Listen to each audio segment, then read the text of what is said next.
मैंने कहा था ना, राजा राजा होता है क्योंकि राजा को खुद के शौक पूरा करने के लिए पॉलिटिक्स में आके करप्शन नहीं करना पड़ता है। उसके पास पहले से ही सब कुछ होता है।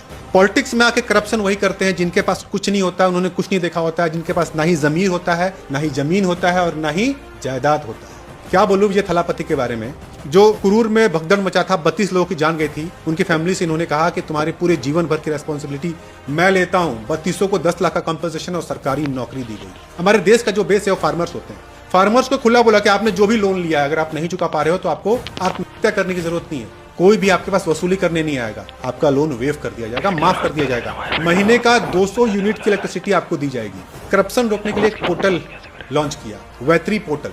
कोई भी सरकारी सर्विस है, आप जाइए वैत्री पोर्टल के थ्रू करिए। अगर कोई आपसे घूस मांगता है आप मत दीजिए, जबरदस्ती मांगता है, काम में डिले करता है तो उसे बोलिए थालापति आपका भाई है, आपका बेटा है, आपका दोस्त। जाइए उस वैत्री ऐप पे और वहां पे कंप्लेन रजिस्टर करिए। आपका कंप्लेन आप खुद वहीं पे ट्रैक कर सकते हो। एक एक्ट लॉन्च किया, राइट टू सर्विस एक्ट। अगर आपको बर्थ सर्टिफिकेट निकालना है, आपको राशन कार्ड निकालना है, वहां पे जाइए, रिक्वेस्ट करिए। हर चीज का टाइम लिमिट दिया गया है, 5 दिन, 6 दिन, 2 हफ्ता, 1 महीना। उससे ज्यादा डिले हुआ तो जो सरकारी अफसर उस पर काम कर रहा है उसके ऊपर फाइन लगाया जाएगा, उसको जवाबदारी देनी पड़ेगी। विमेन सेफ्टी के लिए 354 करोड़ का फंड अप्रूव किया। एक टीम बनाई है विमेन सेफ्टी फोर्स।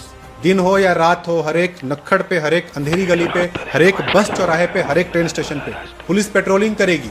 ड्रोन से सर्विलेंस होगा। अगर कोई भी गलत हरकत करते हुए पकड़ा गया, लेडीज को छेड़ते हुए पकड़ा गया, उसके ऊपर वहीं पे एक्शन होगा। अगर रेपिस्ट है, रेपिस्ट को तो बोला है कि फैसला ऑन द स्पॉट करो, लेकिन अगर कोर्ट तक केस पहुंचती है तो उसका भी डिसीजन जल्द से जल्द आएगा, एज सून एज पॉसिबल। एक IAS की टीम बुलाई और बोला कि अगर आप काम सही से नहीं करोगे तो तुम्हारा रेजिग्नेशन मैं साइन करूंगा। उन्होंने ये भी बात बोला कॉमन एजुकेशन का। आप 10 रुपए में बच्चे को पढ़ा रहे हो या 10,000 रुपए में, एजुकेशन कॉमन रहेगा। जो सिलेबस 10 रुपए में पढ़ाया जा रहा है वही सिलेबस 10,000 में पढ़ाया जाएगा। जो सरकारी में चल रहा है वही प्राइवेट में चलेगा। एजुकेशन सिस्टम में पैसा बीच में नहीं आएगा। नीट के एग्जाम्स में अगर आप 12th एग्जाम अच्छा देते हो, परसेंटेज अच्छा लाते हो, तो आप डायरेक्टली नीट में जाके एडमिशन ले सकते हो। आपको ये कोचिंग इंस्टीट्यूट में लाखों के पैसे नहीं देने, लाखों के रुपए नहीं देने। अगर कम मार्क्स आएगा तो जाओ नीट की तैयारी करो 1 साल, अगले साल देना। भाई मुझे एक पिक्चर लग रहा है, जैसे मैं थालापति का पिक्चर देखता था ना, वो मुझे ये रियल में दिख रहा है। थालापति हीरो का काम कर रहे हैं। सैल्यूट है, सैल्यूट है सर आपको, अप्रिशिएट।